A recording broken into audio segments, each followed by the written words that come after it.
Assalamu alaikum. I'm just in the car park of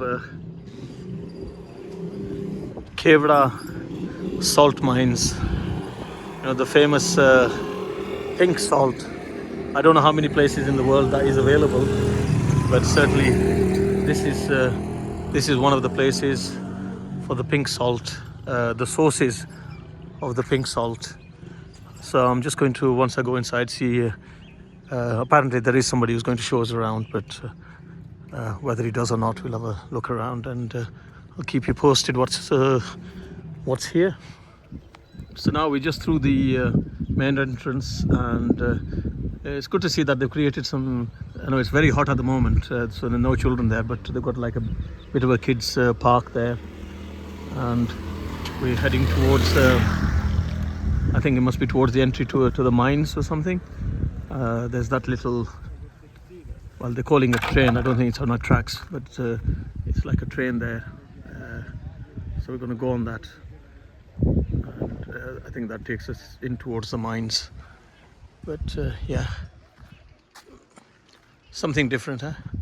Different to the usual places I visit, but definitely worth doing. It's something I wanted to do for a long time. So,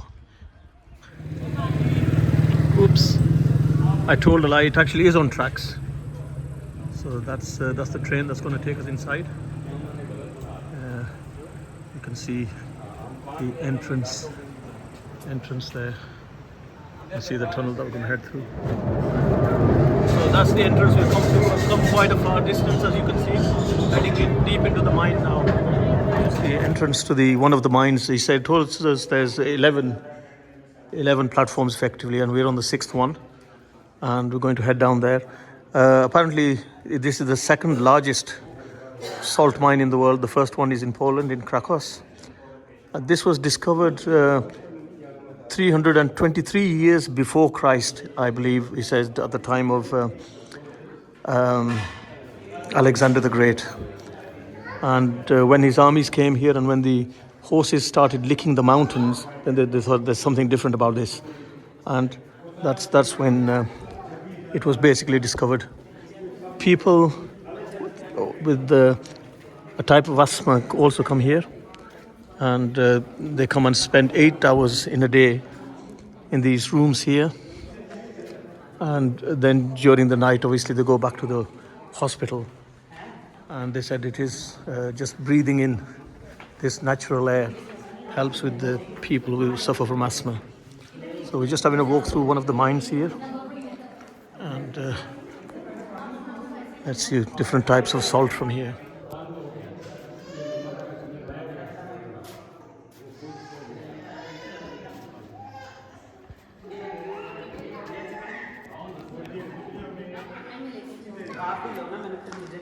So we're saying that they dig only to a certain amount. So this is one of the places where they've stopped digging now, and just to maintain the solidity of the mountain. So this is basically, that's as far as they go inside. They won't do any more than that. Just like I said, just for the safety of the mountain. The guide was just telling us that you can see water there. So it's like a water lake. He says these water lakes, some of them are like between 30 and 100 meters deep. And this is just as a result of natural water seeping through the mountain, where they made air vents and stuff. And they actually sell this onto this water. He says if anybody even jumps in that water, they won't actually drown, because the density of the salt is so thick. Like you go to the seaside, you can actually float on top of the water. So it's that same sort of thing. So, but because the density is so high, you won't drown in that. He says there's over 100 of these. So basically they gather the water, and they've got contracts with companies, cosmetics companies and detergent companies who buy these things from them. So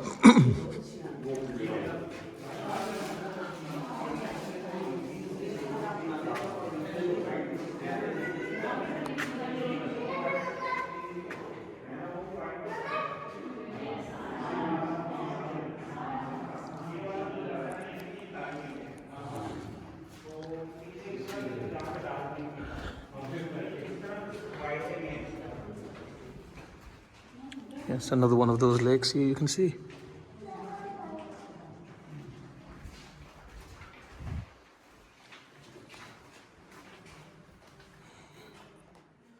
Yeah, so these are the various types of salts that are extracted here.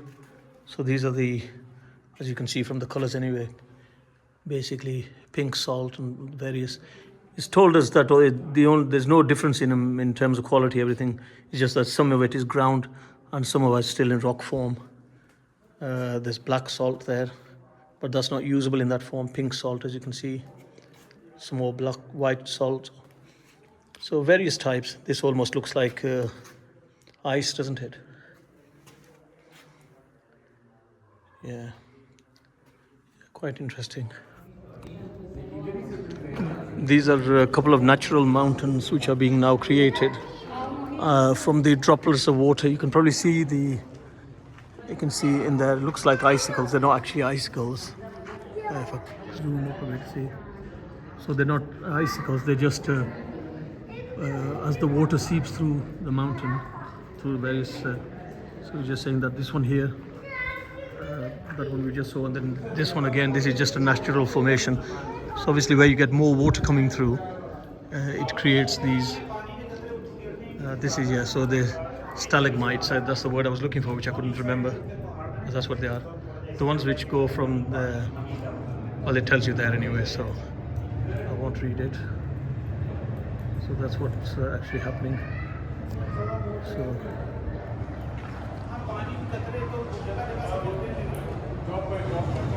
So you can see another one forming at the top there. So in time that's going to join to the rest of it.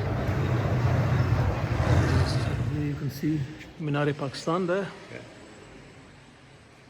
So again, everything created from rock salt.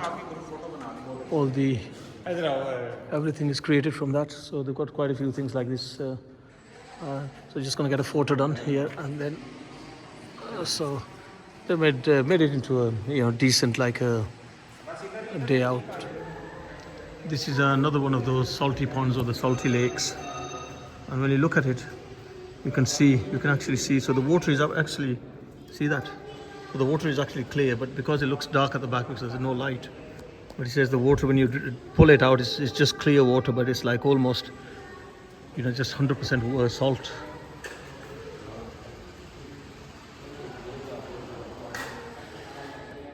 It just tells you a bit of the way they used to bring the salt up.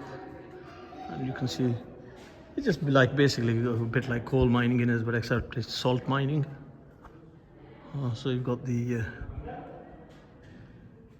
trains taking the salt. I was told earlier on you obviously use donkeys as well. You can see that one there. That's a massive lake at the back there. That goes way back. Now this is very interesting. It tells you the whole history of this. Like I said 323 BC, but it's actually 326 BC.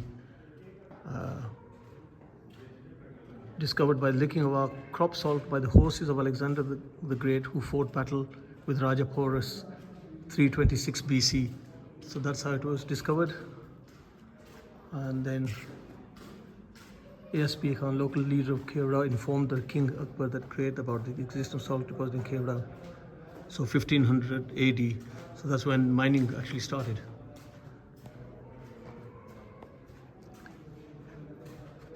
In 1809, Sikhs took over the salt mines from the Mughals. 1814, British ruler taken over by the salt mines.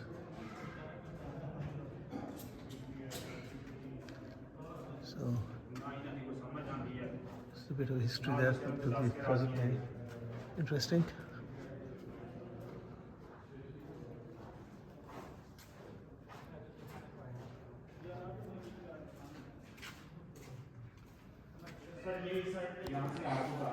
So this is, he says there's 12 of these. Apparently, I thought there's 11, but there's actually 17 floors, if you like, where excavations are going on. So he says, so although, like it says, it's a waterfall, so he says when it rains, this is where the water is coming in, seeping in from the top, where they've created air vents, otherwise we wouldn't be able to breathe in here. So the water comes through there and sort of through various bits. So if it was raining, this would be a quite wonderful scene. This says Nathia Gully there.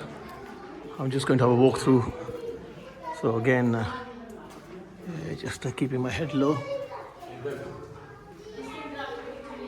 You can walk through this, walk out the other way. जी बच्चों चल के जाएंगे बेटा, चल के जाएं, उठा के नहीं बच्चों को लेके जाना, इधर से गुजर के पैदल आए। वो देखा वो कह रहे हैं पैदल अंदर से। Okay uncle.